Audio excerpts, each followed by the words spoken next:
Hello, and welcome to this second installment of our 5-part series of complimentary or free webinars where we are discussing the new data protection law in South Africa called the Protection of Personal Information Act, or POPIA. And in the last session, we spoke about who must comply with POPIA. And today we are going to give you an overview of POPIA and really what data protection law is all about. And that's why I'm in my aircraft. I'm ready to take off, because the plan is we're going to travel up high into the sky and have an overview of this law, try and get a bit of perspective, try and get the opportunity to look at this from quite high. I would like to thank Pramod for introducing me to this virtual background. Thanks very much. Yeah, so I think on today's call is me, John Giles, the managing attorney at Michalsons. We've also got Nathan Ross Adams. He'll be performing a similar role of looking through the questions that you ask and trying to identify themes. And again, we're going to have a similar format where it'll really be me presenting for about 30 minutes. And then at the end, we'll have question and answers. We'll try and get to as many questions as possible, but we will have limited time, and I'm sure we won't get to all of them. But thank you for the attendance on Tuesday and for the responses and the questions. It's been fantastic. Thank you very much. All right, so let's dive straight into it. And let me just quickly check the chat. Yeah, we're looking good. I think we're all systems go. Okay, so let's share my screen.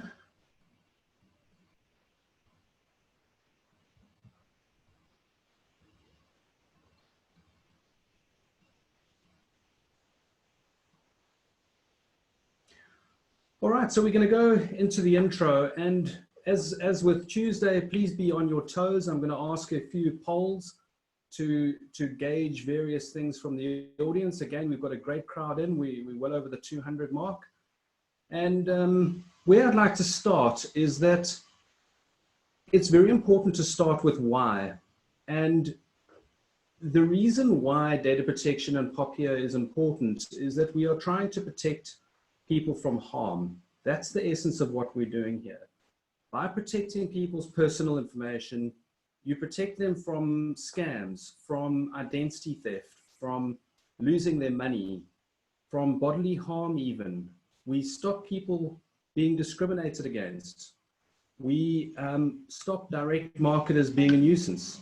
And these are all the reasons why we need to take this issue seriously. We need to think about it, and we need to be aware of it. All right, I'm going to leave it at that. I think many of you are convinced already that it is an important issue. So let's go back into this global view and look at different laws. The first point I really want to make is that South Africa is not doing something unique or something different. We're really following most of the rest of the world. In this map, all the blue countries have data protection laws.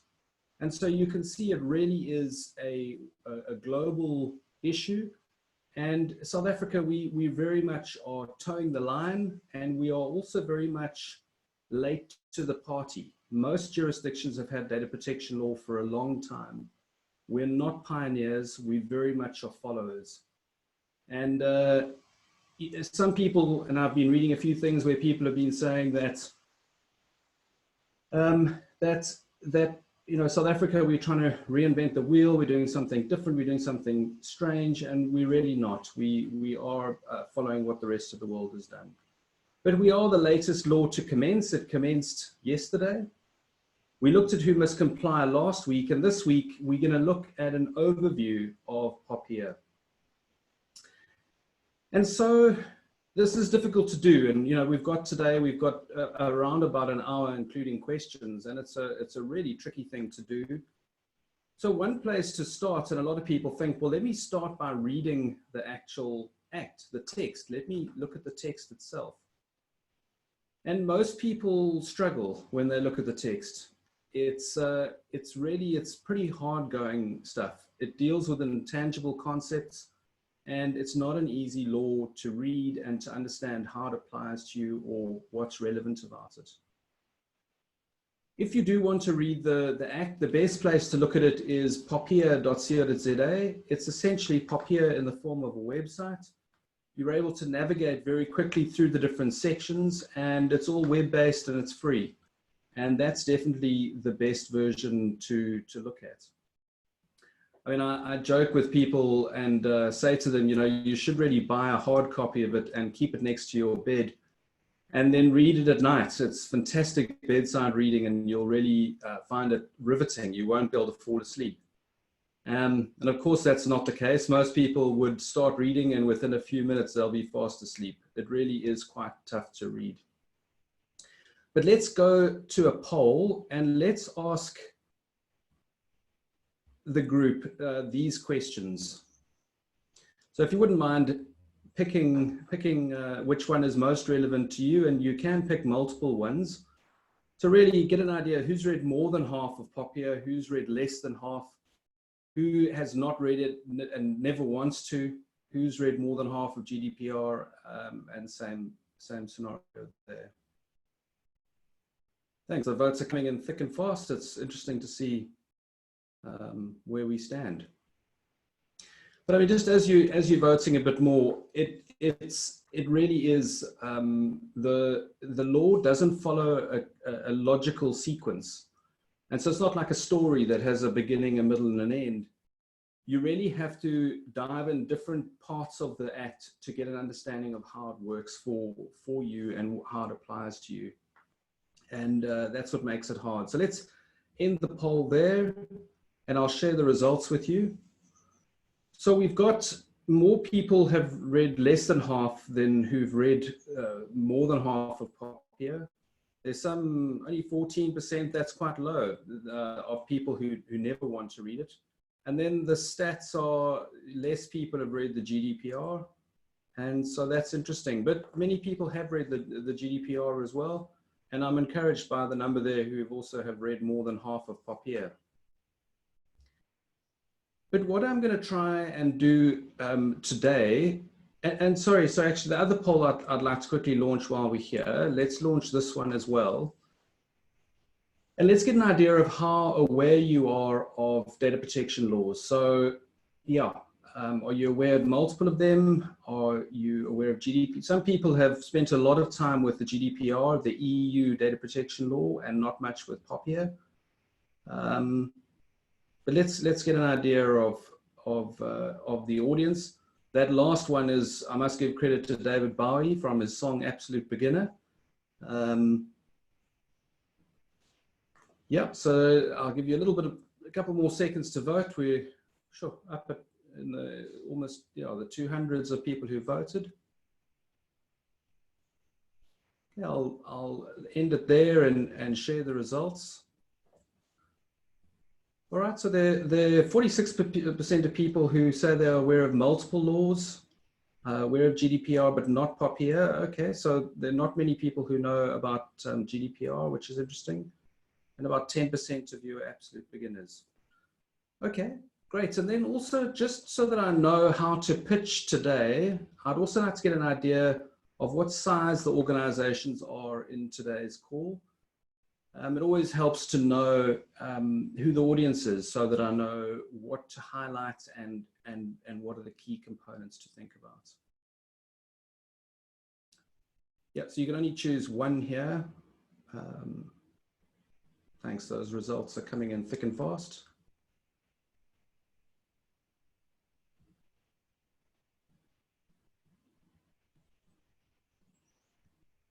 Great, so I'm going to end the poll there and share the results. So 37% are fewer than 50, which we would classify as small business. 28% are what we would classify as medium-sized, and then 35 are large. So we've got a real spread. So I'll try and really make this material as broadly applying as possible. All right, so we've looked at the text, and that doesn't really help us. It certainly doesn't give us that overview. And so we've got a variety of things here which will give us that overview in more detail. The first being is that I tried to summarize POPIA in one sentence, and this is what I came up with, is that if you want to process personal information, there are some conditions to do it lawfully. And that's it. That really is the essence of what POPIA is all about. And maybe to highlight a few things, the key there is if you want to do it. So if you choose to do it, you become the responsible party, and then you need to comply with the conditions. That's one component and ties in what we spoke about last time. And then it's about personal information. If you process personal information, the next is that POPIA doesn't say you can't process personal information. You most certainly can. We need to process personal information for society to function, to have a functioning democracy, to market to people, to manage employees. It's things we have to do it. So POPIA is not stopping the free flow of information. It's simply saying there's some conditions to do it lawfully. And so you need to be aware of what those conditions are and then apply them as part of your activities as you go forward. Then another way of getting an overview of a law is to have a look at a word cloud. So what we do here is we take the entire text of a document, in this case of POPIA, and you copy and paste it into Wordle, and it creates a word cloud, which is what you have on the screen in front of you here. And it's really useful because it counts the number of times words appear, and the greater number of times the words appear, the bigger the words are in the word cloud. And so this really is the whole act in front of you, essentially summarized. So for those of you who said that you haven't read it, you can now claim to have read it because there is the full act in front of you. And it's really quite interesting in terms of what it shows you. And I just want to pick out a few key points that this overview or word cloud demonstrates. The first being that POPIA is about information, and it's about one kind of information called personal information. It's not about other kinds like confidential or commercially sensitive. It's about personal information, any information that identifies an individual. It also talks about special personal information, and we'll look at that in a bit more detail, but that's something to be particularly concerned about or to worry about. And then there are the other big words that appear. There's the word processing. So that's very broadly defined. If you do anything with personal data, you are processing personal data, even if you're just storing it. And then there is the word responsible is big, and you can see there's subject over there, and we've got an operator over there. Those are the three role players which we'll be talking about. You've got the responsible party who processes personal information about a data subject and sometimes asks an operator to do it for them. There's also the word activities, which is a key concept. You really got to look at how you process personal information as part of your activities and then apply the conditions. And then down in the bottom corner here, we've got the word regulator, and there is a lot in the Act about creating a new information regulator in South Africa. Just quickly, here is the website for the information regulator in South Africa. And there's some interesting information there. There's some documents, and it's certainly worth having a look around there. So this regulator, they are going to be in charge of the enforcement of POPIA, and they are the ones who could come knocking on your door, asking questions and possibly fine you. Although there are other enforcement mechanisms, we'll also touch on that just now. All right, so that's looking at it from the perspective of a word cloud. Then there are a few summaries which I wanted to point you to. On our website, there's this one on the left here, which is about, is a longer summary. And then on the one on the right is more in plain language. And we really tried in 4 or 5 paragraphs to summarize the Act, and those are two pretty good summaries. People often ask us for a summary, and that's where you can find those summaries there. But really, giving you that summary now over the next 30 minutes. We also have some guides. We've got this plain language guide, and we've got an infographic that is not quite finished, but will be finished quite soon. And those are other ways of looking at the law. All right, so that's a really quick overview there. And the next thing I really wanted to chat about, okay, sorry, also that there are POPIA regulations. So there's the Act and the regulations, and the regulations give a bit more meat to what the law actually says. And you've got to look at both in the same or together, read them together. All right, so the question that many people ask, and rightly so, is how different is the South African law? Is it extremely different? Is it the same as the rest of the world? And it's particularly for those of you who are in multiple jurisdictions or have customers or data subjects who are in multiple jurisdictions. This question becomes very important because you don't want to have to reinvent the wheel and do different things for different countries. You really want to try and deal with this issue once and for all. And what the good news is that if you compare most data protection laws, they really are all 80% the same. And that's what we depicted in this image here. And then if we go to POPIA,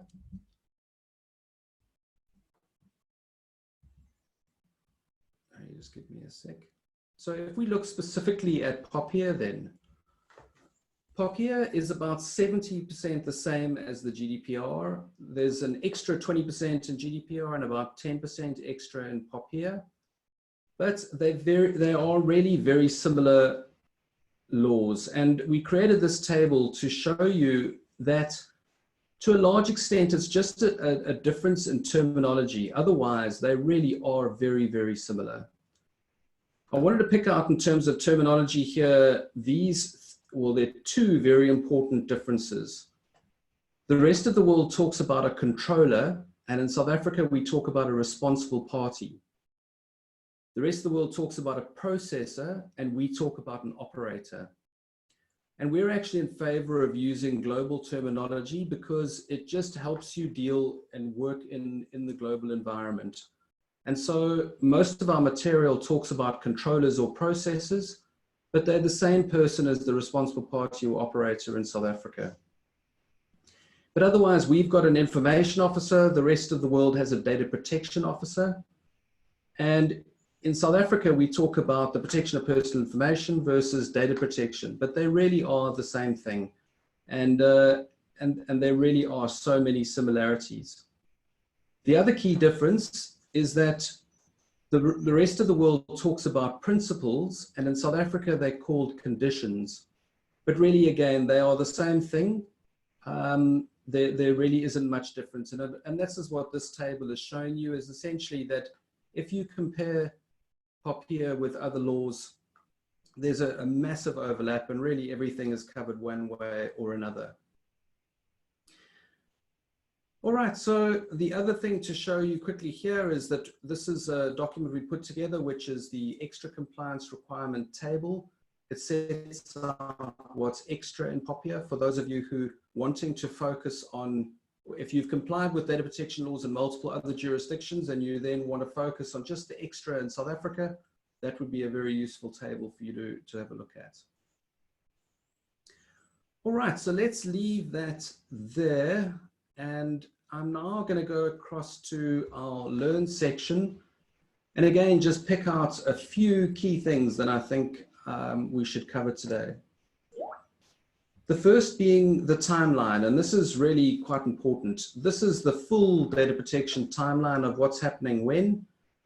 And the key thing here is the blue arrows. We now have the commencement date, which was yesterday, and the deadline is 1 July 2021. So this week's been a really busy week for me because there are quite a few people who believe that yesterday was the deadline for compliance, not the beginning. And so just to stress that the law now has commenced, but it's not effective or it's not enforceable yet. 1 July 2021 is the deadline. We've got 12 months in order to ensure that all your processing activities conform with the provisions of POPIA. So I think the other thing to pick up from this timeline is just that many other laws have already come into force, like GDPR. The deadline was in 2018. California, the deadline is also now. Brazil, the deadline is quite soon. And we are expecting there to be some future data protection laws in Europe and in other countries as well. And so, but yeah, that's essentially the timeline. Then a top of the line here really shows that what you're going to need to do at this point now is raise your awareness and start planning for what you're going to do, and then take action. And there's going to be a significant amount of work that needs to be done between now and the deadline of 12 months. And after that, it becomes business as usual. And that's another key point, is that you never finish with data protection. It's something that you're going to be busy with forever, and it becomes part of business as usual. All right, then if we look at an overview of this law, I want to take you to our mapper and run you through a very short process which tries to explain a better way of looking at data protection law rather than trying to read the act. And so the mapper essentially is a method that helps you to unpack an activity that involves the processing of personal data. And so the first thing is you must identify some facts. And here the key thing is, well, are we processing personal information? That's one of the most important things to establish. And then who are our data subjects? Who does that information identify? Then you need to know who's the controller, or responsible party as it's called in South Africa. And that's the person who determines why and how to process. You then have to work out if there are any processors, anyone who processes personal data for a controller. They're called an operator in South Africa. And it's really important then to know who the role players are in your activities. Then we've got to enable some data subject rights. We've got to comply with some obligations, depending on whether we are a controller or a processor. And then we have to apply the principles to our activities. And that is the essence of what POPIA is all about. POPIA calls all three of those purple things conditions, but really the conditions are made up of rights, obligations, and principles. It's essentially the same thing. And that's really it. You need to figure out, when are you the controller or the responsible party? You then need to make sure you comply with your obligations in the law.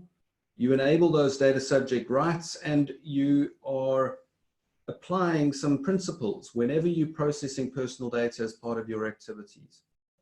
And that's essentially it. So what I'm going to do is I'm going to go into a bit more detail there and look at one deeper level of information. So the first is, what is personal data? And lots of people ask this, and it really is any information that identifies a person.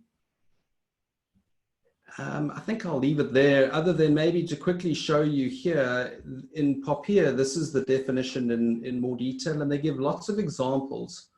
So it's things like your race, your gender, your marital status, your medical or financial history, your employment history, ID numbers, email addresses, biometric information, so my fingerprints, my preferences, my views, all those sorts of things are personal information. So it's very broad in terms of what it covers. And then we want to be particularly careful of special personal information, which is these sorts of things, because a lot of harm can be caused by that information. And so if you process lots of special personal information, the impact is going to be higher on you, and there are more stringent obligations on you to protect that kind of information. And then you've got to protect account numbers. And here, a very important point is that this is what an account number is. But really, this is one of our key insights, is that you should really focus on protecting account numbers, because the penalties for failing to protect them are the greatest. And the penalties are 10 million Rand fine or 1 year in jail. And they specifically relate to account numbers. So one of our insights is to really focus on account numbers and protecting them.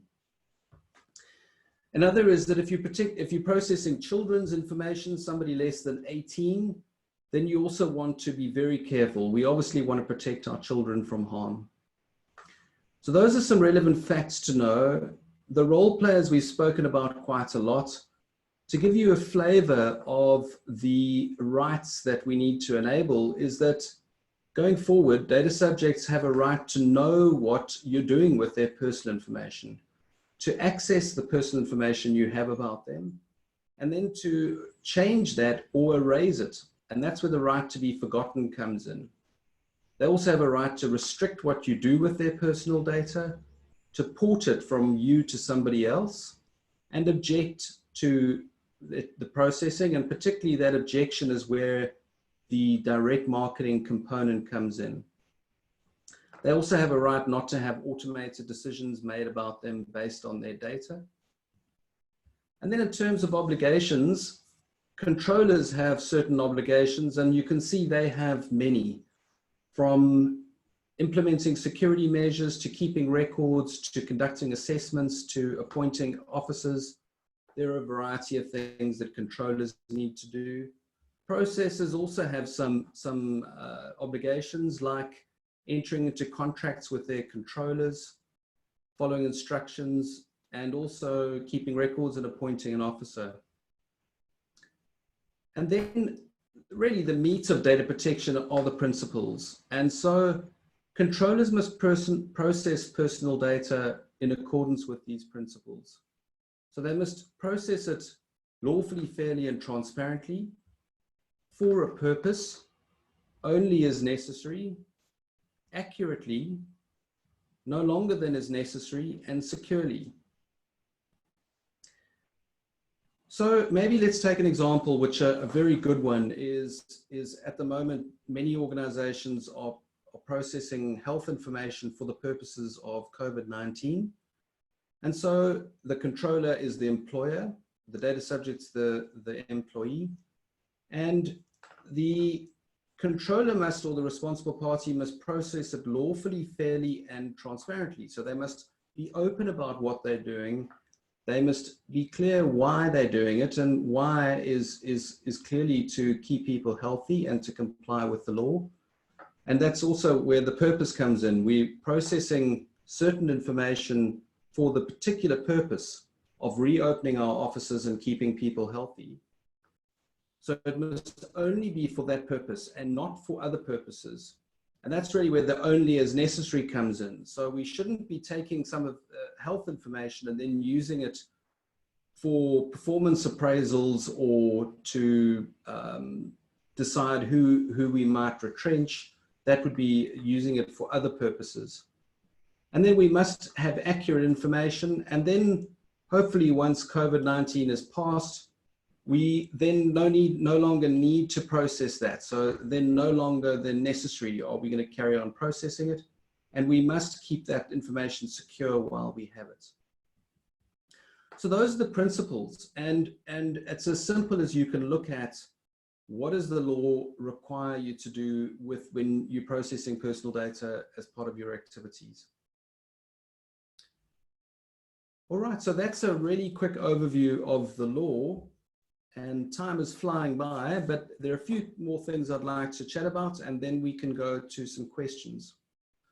So the first is, in terms of risks, this is a very quick overview of what the risks are. You could lose customers, you could get fined, go to jail, or pay damages. For us, the reputational damage is the biggie, but there are potentials for the fines. It's very unlikely that someone would go to jail, and data subjects may claim damages from you.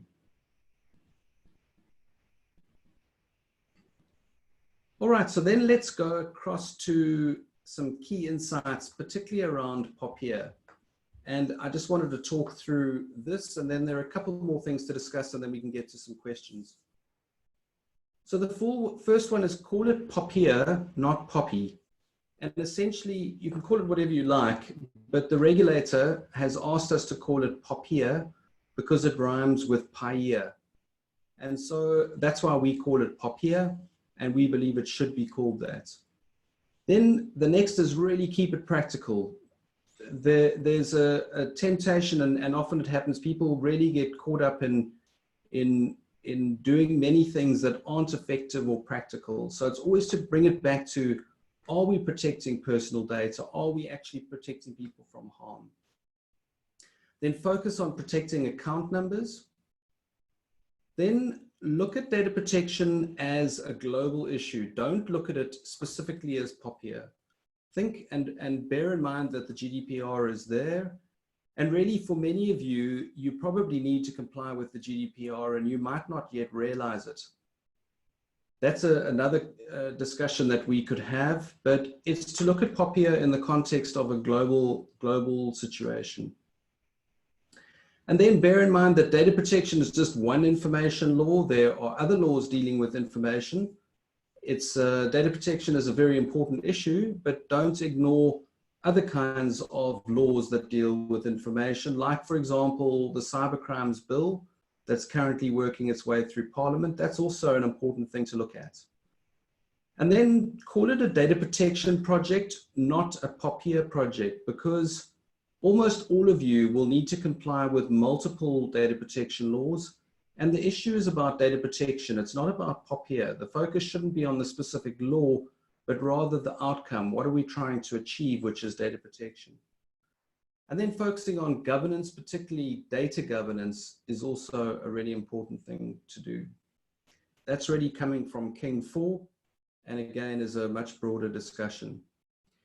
And then a key thing that you're going to have to do is to change the culture in your organization. And South Africa, we're gonna struggle with this, because in many other countries, they have a culture of data protection because the law has been in place for 20 years. In South Africa, we haven't had a culture of data protection, and we need to build that, and we need to increase awareness in our organizations and generally about the importance of protecting data. Then you can make mistakes as long as you learn from them. And what we've seen internationally is that authorities and regulators are quite lenient if you genuinely are trying to comply with the law. And particularly during the grace period, you will make mistakes, and that's the time to make them and learn from them. And then the last is, you really must be able to demonstrate compliance.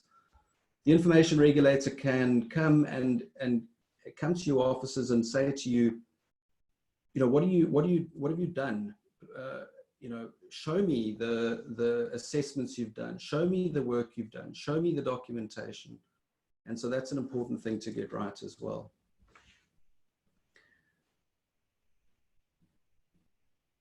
All right. Yeah, so in terms of where we're going with the rest of this, we've got the next step is plan, and our next session is talking about, are you the right person to be working with us in your organization? And that really, we're going to look then in the context of who the information officer should be. And that's for next week. And we're also going to then be doing an impact assessment and help you to understand and get an overview of what the impact is on your organization, because it's different for different organizations, and it's not a case of a one size fits all. Different organizations have to do different things. And this part of our presentation, we've got long lists of what you could do, but it's really important to understand the impact on your organization before you move on to then talking about what action you should be taking. And then just the last thing to mention, so please join us next Tuesday. I think it's at 11 o'clock again. We're going to be talking about whether you are the right person to be tackling this. Should you be responsible for this in your organization?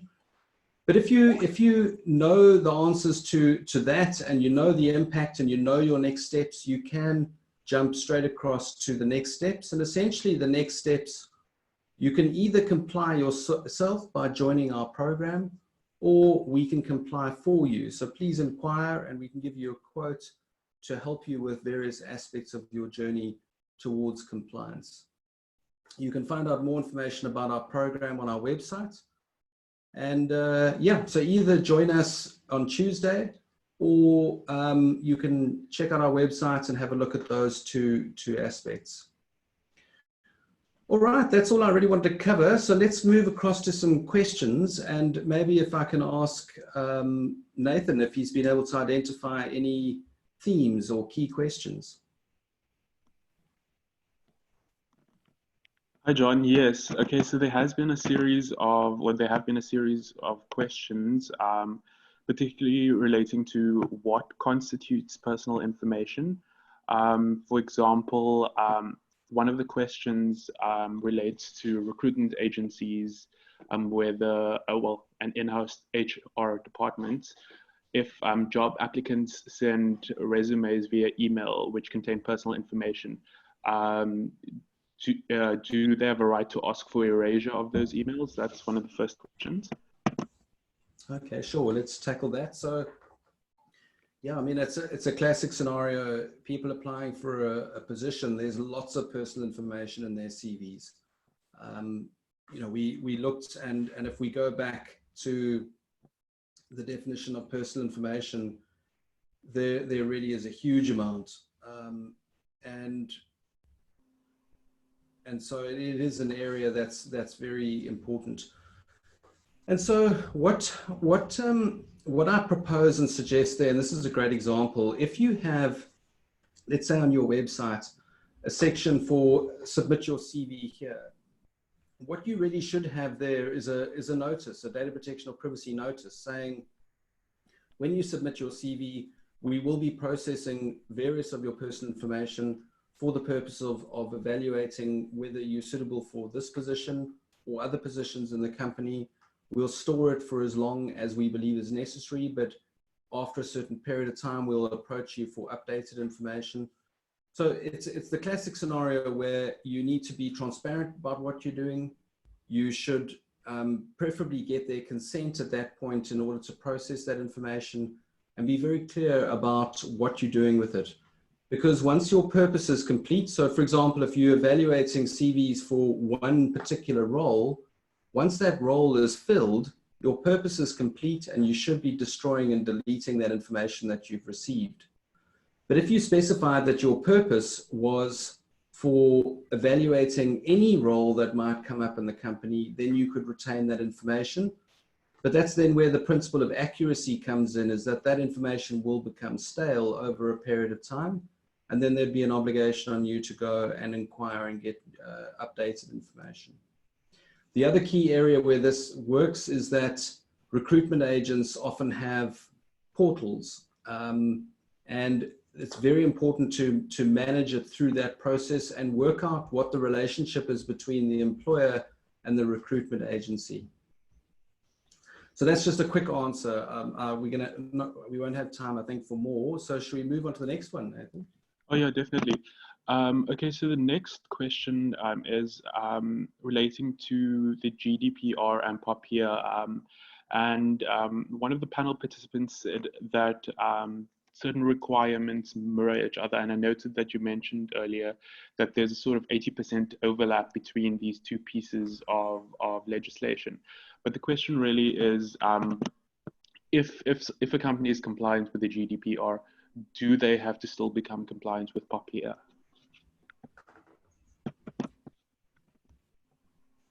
Yeah, that's a good question, that. And so I think the answer really goes back to the previous session, is that if you comply with the GDPR, you need to ask yourself, well, do we need to comply with POPIA? And as we saw on Tuesday, is that if you're outside of South Africa and you're processing outside of South Africa, you don't. But if you are processing in South Africa or you're domiciled here, then you do. And if you do, then you do need to comply. And the extra compliance requirements in POPIA is really quite small. As we mentioned in that diagram, it's about 10%. And so for you, the important thing would be to work through the extra compliance requirements in POPIA and tick off those items. But it's going to be a relatively easy job for you because you've done 90% of it already. And so it's just then looking at that extra 10% in POPIA. Perfect. Thanks, John. We have one question that relates to whose responsibility is POPIA in a business. Is it the responsibility of the IT department, the legal department, or is it a corporate governance function? There's a participant who would like some clarity on that. Sure, and that's a great question. And one of the key points that, and it really should have been in our key insights, is that POPIA is not an IT issue. It really isn't. It has an impact on IT, but it really has an impact on the whole business. There's a massive impact on marketing, on HR, on finance, on procurement. And so it's not an IT issue. And this is one of the reasons why there's this information officer who is sort of an umbrella role that covers multiple departments. And really, that's one of our key insights, is that companies so IT's got lots to do, particularly from an information security perspective, but they shouldn't be the ones from a governance perspective who are running the project or the program. That should be the information officer who, and we'll talk more about this next time, but is essentially at the moment often the company secretary, legal and compliance, or somebody in data management or data governance. Thanks for that, John. There is a question relating to HR and employment contracts. There's a participant who wants to know whether they have to amend their employment contracts to provide for the collection of employee personal data. Sure. So we've looked at many employment contracts, and most often there aren't any changes that need to be made. And that's because the employment contract says generally that the employee agrees to abide by company policies and procedures as they are released or updated from time to time. So what we do advise is that companies who have lots of employees and lots of personal data about those employees should have an HR privacy policy setting out how they process the personal information of employees. And then they should release that as a normal policy in their policy framework. And that then would automatically apply because the employee will have agreed in their employment contract to abide by that policy. So that's generally how that works, but it obviously is different for different people, but that's what we recommend. Thanks, John. A lot of our participants are worried about direct marketing. The general question to what is the relationship between POPIA and direct marketing? Yeah, so that's a long answer. We've got a module in our program, it's a full 1 hour webinar talking about this issue. So I'll try and keep it really short. But in terms of POPIA, POPIA as a general rule does not require consent to process people's personal data. So that's the general rule. POPIA then says that, however, there is a specific instance, which is if you are direct electronic marketing to prospects, so to people you don't know, then you must get opt-in consent. And really that's the main impact, is that if you direct market electronically by email or by SMS, in future, if it's to somebody you don't know, you need to get their opt-in consent to continue to do so. So you've got one chance to get their opt-in consent. And if they don't consent, you mustn't communicate with them in future. So for example, POPIA says you can direct electronic market to your customers without their consent, without their opt-in consent. You still have to give them an option to opt out, but you can then continue. So many people then realize that the impact of POPIA on direct marketing is less, and it's not going to kill the direct marketing industry. Yes, there are going to be a few more restrictions, and particularly in email and SMS direct marketing to people that they don't know. But interestingly, POPIA doesn't even require you to get somebody's consent in order to phone them. So I'm afraid those nagging calls that you get from somebody, they are not going to be stopped by POPIA. Yeah, so that's a quick overview of some of the issues around direct marketing. Thanks, John. Could you explain data portability in some more detail? Yes, sure. And maybe let me go back to my presentation.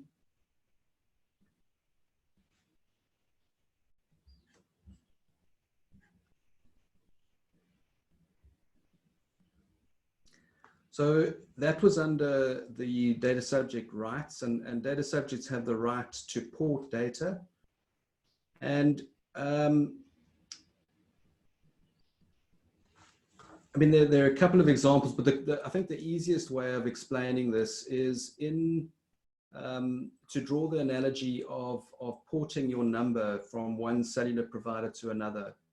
This was a big issue in South Africa a few years ago. But let's say I'm with MTN and I have my telephone number and I want to move to Vodacom, but I can't move to Vodacom because then I lose my number and then nobody knows how to phone me. And so the law was changed that they had to enable you to port your data from one provider to the other. Sorry, port your number from one to the other. And that's what's going to happen with data. So for example, if you are with one bank and you want to move to another bank, the banks are going to actually have to port your information to the other bank. So your debit orders, your standing payment instructions would actually need to be ported across. And that's essentially what data portability is. Perfect. Thanks, John. And then one of the last questions relates to biometric information and whether any special policy needs to be created for the use of biometric information, as well as fingerprinting, retina scanning, etc. So biometric information is part of special personal information. And you can see here that it talks about genetic or biometric information. And so what you need to do is you need to check that the law authorizes you to process biometric information. So the way POPIA works is that, generally speaking, you don't need to register or get authorization to process personal data. It's you the responsible party, you must just go ahead and do it. But when it comes to special personal data, before you apply the principles, you actually have to check that you're authorized to process it. And there are particular sections in POPIA that tell you when you are authorized and when you're not. And so there's a particular section for biometric information, and you need to go and look at that section and look at what that particularly says. And often it does translate into policies, into consents, and into a variety of things. And obviously it's very sensitive because biometric information is very personal and really does identify somebody. Perfect. Thanks, John. Those seem to cover the general themes of the questions that have come through. One participant, Rodney, just asked for some clarity. He said, thank you for the explanation of data portability, but is it a requirement under POPIA? Yeah, so that's a great question. It's very clearly a requirement under GDPR, and it's not specifically mentioned in POPIA.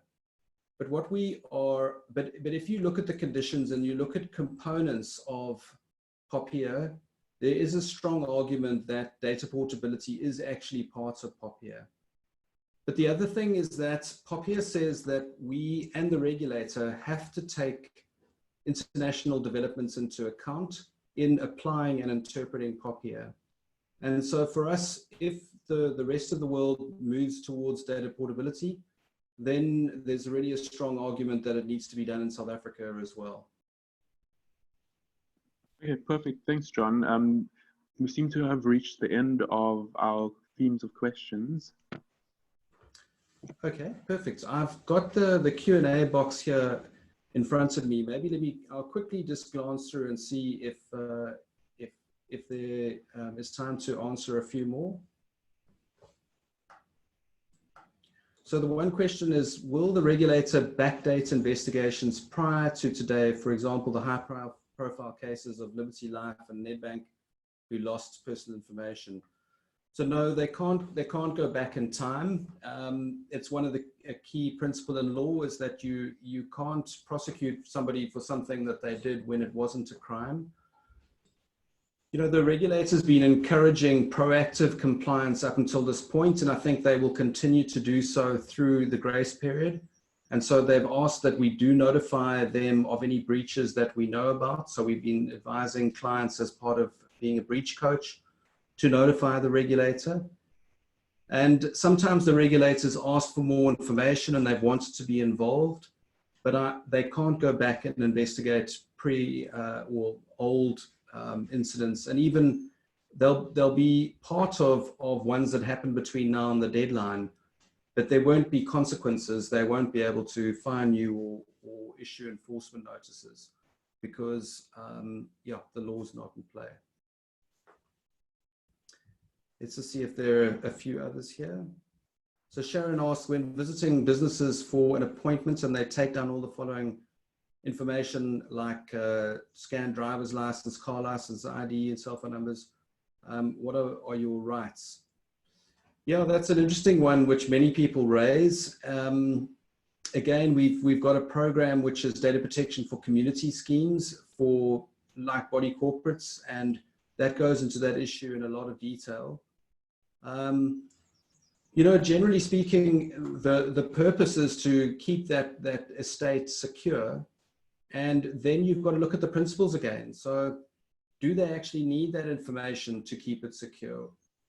What they shouldn't be doing other things with it. Is it accurate? How long are they keeping it for? Are they destroying it once the purpose is complete? Those are all the principles you would apply. But generally speaking, the responsible party, which is would be the governing body or the body corporate of an estate, they would be the responsible party, and they are allowed to process that. Generally speaking, it is lawful. There should be notices up, and they should be being transparent about what they're doing. But generally speaking, they can. So I'm just looking at the time. So we're almost at the hour, but I'm happy to stay and keep on answering a few more questions. I mean, it's up to you as an attendee. You're welcome to leave if you feel you've got what you want. I will carry on just working through a few and answering a few more questions. And let's see how many we can get through. So the question is, how does the retention of data compare to the retention of records under other laws? Which trumps, POPIA or the other laws? Yeah, so POPIA really says you must destroy the record when you no longer need it. But if the law requires you to retain for a longer period of time, that's the law that prevails. And often there's a balancing act that's happening in POPIA, and this is a classic example. And so we generally suggest retain personal data for as long as the law requires you to retain it. And then after that, see whether you still have a reason for processing that personal data. And if you don't, then you should be destroying that data.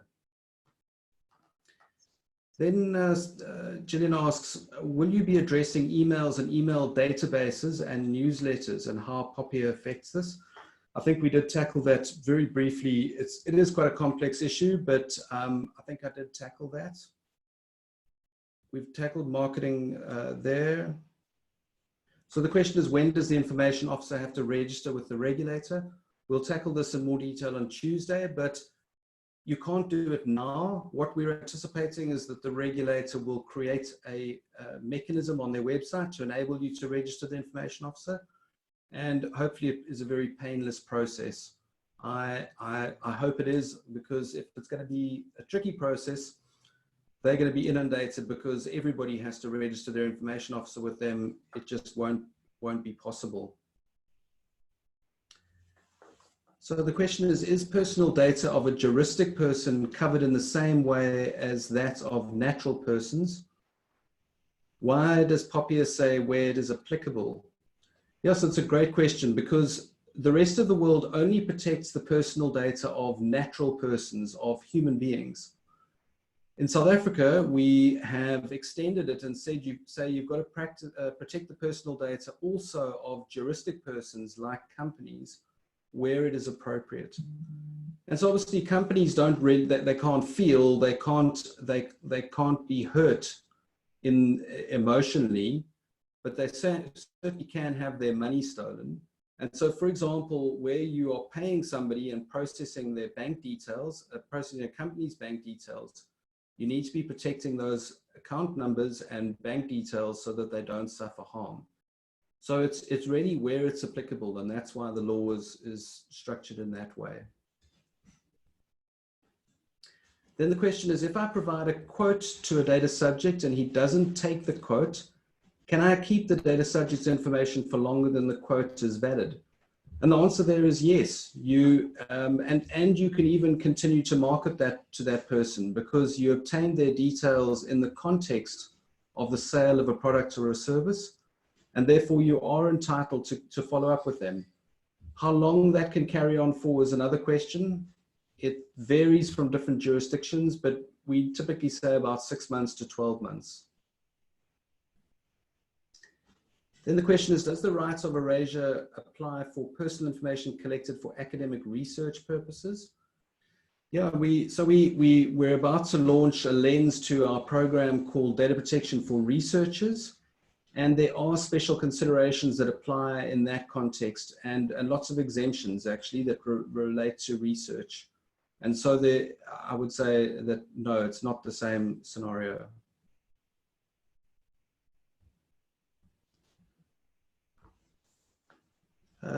Peter's asking, what happens to a line manager that perhaps contravenes the law even though the company may have a protection policy in place? Yeah, this is going to be, it's going to be quite tricky as to who committed the crime. And there are not many of them, but there are a few, particularly who failed to protect account numbers. Was it the line manager or the employee, or was it the legal entity?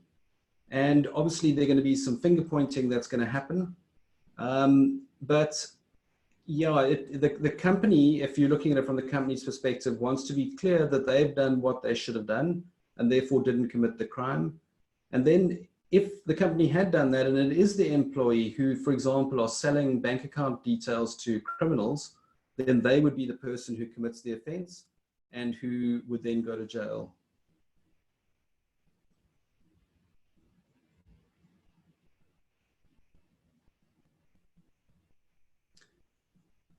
I'm just going through a few more here. There's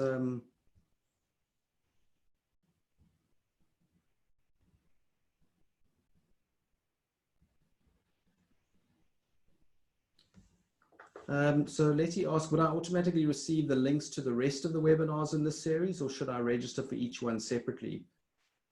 Yeah, I think you probably should register for each one separately, but you will receive emails from us communicating about the next ones that are happening and the registration links. You can also, if I just share my screen over here, you can also, on our website, there's this page here about POPIA is here, now what? And this really is giving you the overview of the sessions. So there's the first one we did on Tuesday. Today's will be here. And then here are the details of the ones coming up next Tuesday, next Thursday, and the Tuesday after that. Those are the next 3 that we're doing in the series.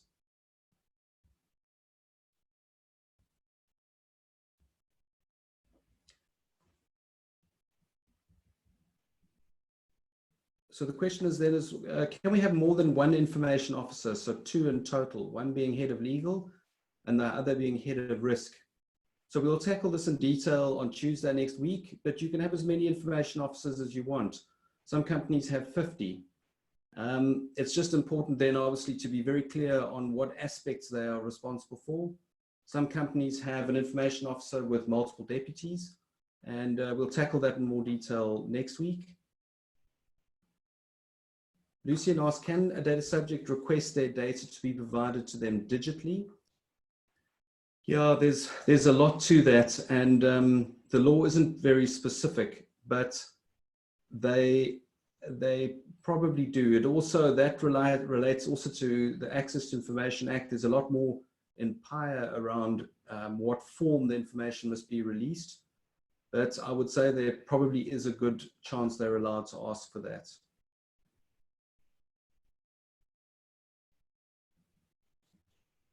So in terms of sharing the presentation, we will be emailing a recording of this will be available. And so I think that it will get emailed to everybody, but otherwise it will be on our website. Then the questions is they want to confirm, does POPIA apply to any and all records irrespective of when it was created, not only for new records created from today onwards? Yes, that's correct. It's when we get to the end of the grace period, it then applies to all records that you have. It's a tricky thing, but essentially you're creating records all the time, and there's information created. As soon as we go past the deadline, you need to be applying the principles to future and past records. That's one of the reasons why they've given us this grace period, to enable us to make sure that all our processing conforms and that we are protecting old records. Then Brian asked, what are the breach notification requirements under POPIA? GDPR is very explicit, but POPIA not. Yeah, POPIA does have quite a lot of detail around breach notifications. It's there are quite a few tricks there. We do perform the role of a breach coach to people who have had incidents, and that would be a classic issue of looking at, have we actually had a breach? There may have been an incident, but is there a breach? And who do we notify, and notify them of what? It does get very technical, but there is quite a lot of guidance that's in POPIA, and there's a lot that we can take from GDPR in deciding what to do and what not to do.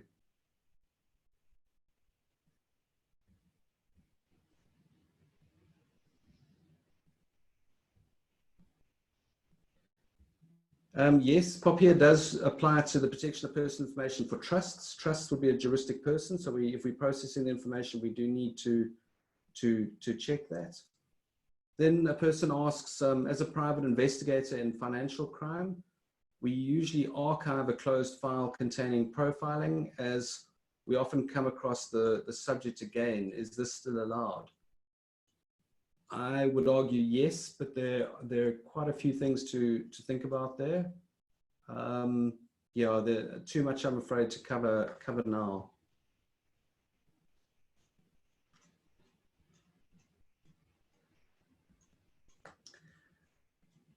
Sure, sorry, I haven't got to everyone's questions. There really are a lot here. Let me just see if there are any. I want to check the chat as well and see if.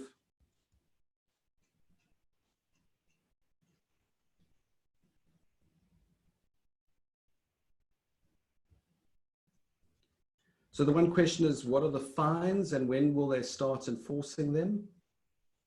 So you've got minor offences and serious offences, and the minor offences are R1 million or 1 year in jail, and the serious offences are 10 million and 10 years in jail. And it depends on you've got to look at what those actual offences are. The most serious ones are around account numbers, and they'll only start enforcing that after the deadline. So only 1 July 2021, that's when potentially the fines could kick in.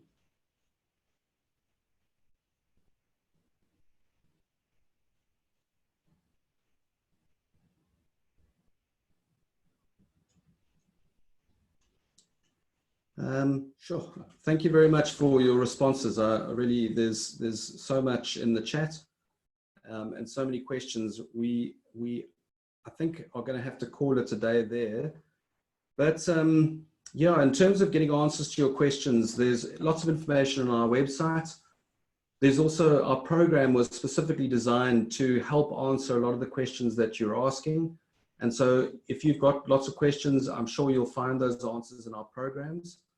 You could also email us and we can try and respond to questions that way as well. And yeah, that's I think the way we should look at it. Nathan, anything from your perspective, any other specific ones that that you think we should be tackling?